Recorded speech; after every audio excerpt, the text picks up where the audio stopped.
नमस्कार. रायगड जिल्ह्यामध्ये हरिहरेश्वरला जी संशयित बोट पकडली गेली, याच्यावर मी ट्विटही केलं आहे की अजूनपर्यंत त्या बोटीवर कोण होते, ते कुठे गेले, त्यांच्याबरोबर काही सामान होतं का आणि ते काय काय घेऊन तिथून सटकले, अजूनपर्यंत कोणालाही स्पष्ट कळलेलं नाही. आणि ही फार गंभीर बाब आहे. ह्याच्यामध्ये जसं 26/11चा हल्ला घडला होता, ते असेच आले होते समुद्राच्या मार्गाने आणि असेच शिरले होते. मला संशय परत परत येतोय की ते नेमके गेले कुठे, कसे गेले.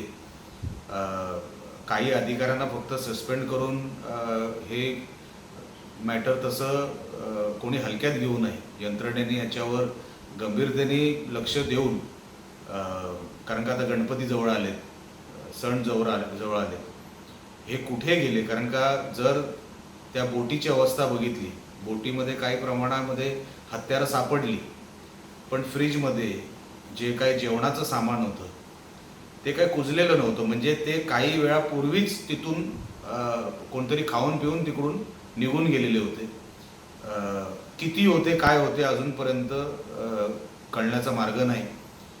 सरकारने या विषयामध्ये गांभीर्याने लक्ष देऊन परत 26/11 सारखा कुठलाच प्रकार घडू नये आपल्या देशामध्ये, मुंबईमध्ये, महाराष्ट्रामध्ये, याची दखल आपल्या सरकारने घ्यावी, आपल्या यंत्रणेने घ्यावी.